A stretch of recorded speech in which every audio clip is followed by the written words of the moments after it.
तर धाराशिवमध्ये कर्ज वसुलीला तात्पुरती स्थगिती देण्यात आलेली आहे। धाराशिवच्या कळंबमधील संजितपूर या ठिकाणी 27 शेतकऱ्यांना कर्ज वसुलीची नोटीस आली।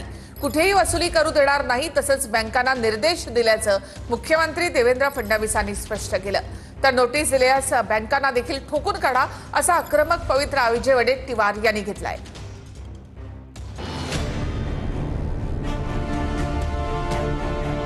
राज्यात मराठवाडा, सोलापूर, धाराशिव या ठिकाणी अतिवृष्टीसारखी परिस्थिती आहे। अशात कुठल्याही बँकेला वसुली करू दिली जाणार नाही असे स्पष्ट निर्देश मुख्यमंत्री फडणवीसांनी दिले।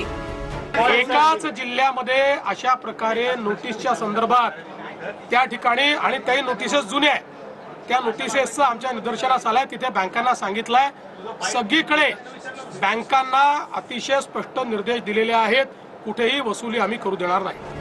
धाराशिवच्या कळंबमधील संजितपुरामधील 27 शेतकऱ्यांना कर्ज वसुलीची नोटीस आली। नुकसानीमुळे शेतकरी हवालदिल झाला असतानाच बँकेची नोटीस आली। ज्या शेतकऱ्याच्या नदीच्या काठाच्या तेरणा नदीच्या काठच्या जमिनी खरडून गेलेल्या आहेत, त्याचे पंचनामे अजून पूर्ण झालेले नाहीत। आश्वासन मिळणं अजून बाकी आहे, गरजेचं आहे। आणि ते बाकी असताना जर आम्हाला शेतकऱ्यांना कर्ज भरा म्हणून नोटीस येत असतील तर सर्व शेतकरी हे हवालदिल झालेले आहेत, संकटात आहेत। कर्ज भरता येतच नाही, मग सध्या तर आत्महत्या करावी लागेल किंवा मग सरकारने आमच्या जमिनी घेऊन जाव्या। त्या जे सोयाबीन आहेत शेतात ते बँकेनं यावं, काढावं आणि घेऊन जावं। आमच्या समोर आता दुसरा काय पर्याय राहिलेला नाही। वसुलीची नोटीस आल्यानंतर धाराशिवमध्ये कर्ज वसुलीला तात्पुरती स्थगिती देण्यात आली आहे। मागील आठवड्यापासून शेतकऱ्यांना कर्ज वसुलीबाबत नव्या नोटिसा न देण्याच्या बँकांना सूचना आहेत।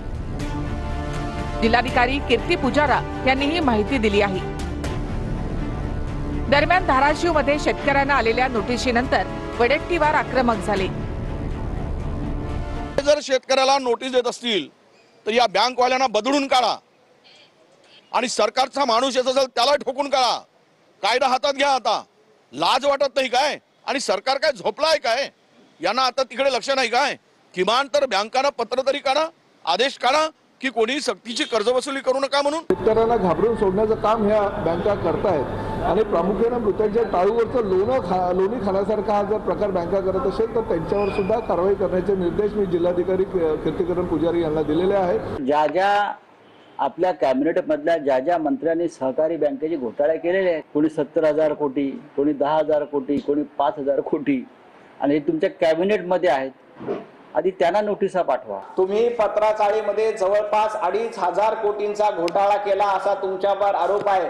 त्यातले काही हजार कोटी रुपये मराठवाड्यातील शेतकऱ्यांना द्या आणि मग बाकी बँक घोटाळा कोणी केला, अमुक कोणी